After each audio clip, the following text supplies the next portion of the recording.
নদী পাৰ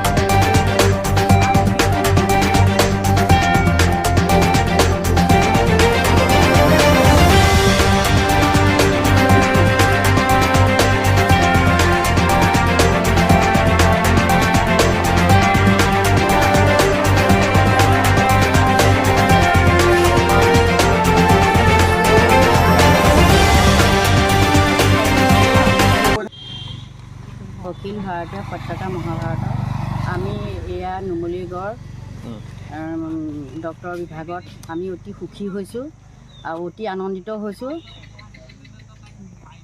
ভাল লাগিলে বহুত দৰৱ পাইছোঁ আৰু বহুত ভাল লাগিলে আৰু বহুত মানুহ আহিছে ইয়ালৈ 300 ওপৰত আহিছে মানে ভাল ডক্টৰ আমি ভালেই পালোঁ। মই একচুৱেলি ইয়াত যিখন স্কুল আছিলে ব্ৰহ্মপুত্ৰ মধ্য ব্ৰহ্মপুত্ৰ অঞ্চলত মই এখন স্কুল খুলি লৈছিলোঁ অভিজ্ঞান একাডেমি বুলি। স্কুলখনৰ উদ্দেশ্য আছিলে ইয়াত শিক্ষাৰ বিকাশ কৰা লগতে মানুহখিনিক কিবা এটা সহায় কৰিব পৰা নেকি সেইটো এটা চেষ্টা কৰা। মানে ধৰি লোৱা স্বাস্থ্যৰ পক্ষে হওক বা বেলেগ কেনেবাকৈ ব্ৰহ্মপুত্ৰ পিছপৰা অঞ্চলত মই যিবিলাক বানে গৰকা মানুহ আছে তেওঁলোকক কিবা সহায় কৰিব তেনেকুৱা আছিলে। সেই উদ্দেশ্য আগত ৰাখি পেলাই এদিন মই মোৰ বন্ধু ভাতৃ বুলিয়ে ক'ম বিদ্যান বৰদলৈক লগ পাইছিলোঁ। তেওঁক কৈছিলোঁ যে মই এনেকৈ এটা কেম্প কৰিব বিচাৰোঁ। তেওঁ ক'লে মানস দা আপুনি সত্যদাৰ লগত কথা পাতক, অখিল ভাৰতীয় পত্ৰকাৰ মহাসভাৰ তেওঁ সম্পাদক হিচাপত আছে উত্তৰ পূবৰ, গতিকে তেওঁৰ লগত কথা পাতক, তেওঁ এইটো কামত আপোনাক সহায় কৰি দিব। আৰু সেইমতে মই সত্যজিৎ হাজৰিকাৰ লগত কথা পাতোঁ আৰু সত্যজিতে লগালগে ক'লে যে মানক চিন্তা কৰিব নালাগে, আমি এইটো শীঘ্ৰে কৰি আছোঁ। আৰু সেইমতে তেওঁ চব যোগাযোগ কৰিলে, কৰি পেলাই আজিৰ তাৰিখটো ঠিক কৰিলে। তেওঁ নুমলীগড় ডাক্তৰৰ টীমটোৰ লগতো কথা পাতিলে বিবেকানন্দৰ। সেইমতে আজি এই অনুষ্ঠানটো অনুষ্ঠিত কৰা হ'ল। অনুষ্ঠানটোত শুভ উদ্বোধন কৰি গ'ল আমাৰ দেৰগাঁৱৰ বিশিষ্ট ব্যৱসায়ী প্ৰদীপ খাদৰে ডাঙৰীয়াই। বন্তি প্ৰজ্বলন কৰিলে বিশিষ্ট চিকিৎসক তথা সমাজকৰ্মী মৃদুল দত্ত ডাঙৰীয়াই। গতিকে তেখেতসকলৰ উপস্থিতিত প্ৰায় ৩০ শতাধিক ৰোগী বুলিয়ে কৈছোঁ, ৩০ শতাধিক ৰোগীক চিকিৎসা কৰা হ'ল। তেওঁলোকৰ বিভিন্নজনৰ ব্লাড টেষ্ট কৰা হ'ল, বিভিন্নজনৰ চুগাৰ টেষ্ট কৰা হ'ল, বিভিন্নজনক দৰৱ পাতি দিয়া হ'ল। প্ৰত্যেকজনকেতো দৰৱ পাতি দিছে, সকলোকে দৰৱ পাতি দিয়া হৈছে। দি মেলি যেনেধৰণে অনুষ্ঠানটো নিয়াৰিকৈ হৈ গ'ল সকলোকে সুকলমে অভিজ্ঞান একাডেমীত। গতিকে তাৰ বাবে মই নিজেও আজি গৌৰৱ অনুভৱ কৰিছোঁ। লগতে সত্যজিৎ হাজৰিকা আৰু বিদ্যান বৰদলৈ দুয়োজনকে মই মোৰ ফালৰ পৰা অশেষ কৃতজ্ঞতা আৰু ধন্যবাদ জ্ঞাপন কৰিছোঁ। মানে সুন্দৰভাৱে সামৰণি পৰিছে। মানে যথেষ্টখিনি ৰোগী আহিলে আমাৰ ভাল লাগিল, আমি আত্মতৃপ্তি পাইছোঁ।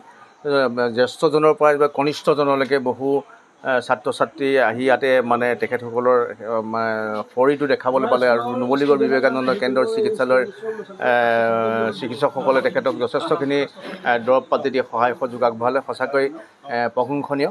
আৰু এই ক্ষেত্ৰত আমি অভিজ্ঞান একাডেমী স্বত্বাধিকাৰক আমি ধন্যবাদ দিব লাগিব। অভিজ্ঞান একাডেমী গোটেই টীমটো এটা শক্তিশালী এটা টীম। অভিজ্ঞান একাডেমীৰ শক্তিশালী টীমটোৱে আমাক যিখিনি অখিল ভাৰতীয় পত্ৰকাৰ মহাসভা আজি এই কেম্পটোত দিয়াত সহায় সহযোগ আহিলে, সঁচাকৈ অখিল ভাৰতীয় পত্ৰকাৰ মহাসভাৰ তৰফৰ পৰা তেখেতসকলক ধন্যবাদ দিছোঁ। আৰু তেখেতসকলৰ এই স্কুলখন, এই বিদ্যালয়খন জয়ময় হওক তাৰ কামনা কৰিলোঁ।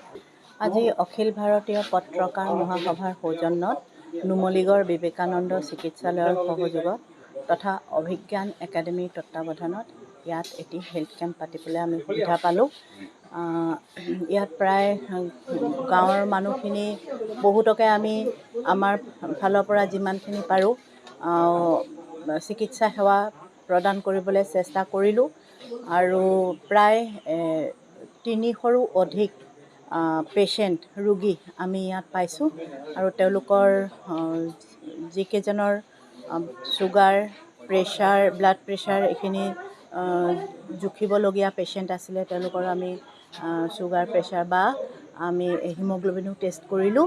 আমাৰ লগত আমাৰ ডায়েটিচিয়ান আহিছিলে, লেবৰেটৰী টেকনিচিয়ান আহিছিলে, ডায়েটিচিয়ানে যদি কাৰোবাৰ চুগাৰ বেছি আছে বা কাৰোবাৰ প্ৰেছাৰ বেছি আছে, ব্লাড প্ৰেছাৰ, তেওঁলোকক সেইমতে কেনেকুৱা ধৰণৰ খোৱা খাদ্য তেওঁলোকে নিয়মিতভাৱে তেওঁলোকে গ্ৰহণ কৰিব লাগে, খোৱা খাদ্য সেইখিনি বুজালে মই ভাবিছোঁ গাঁৱৰ মানুহখিনি আজি উপকৃত হ'ব, লগতে আমি তেওঁলোকক উপকৃত কৰিবলৈ পাই ধন্য মানিছোঁ।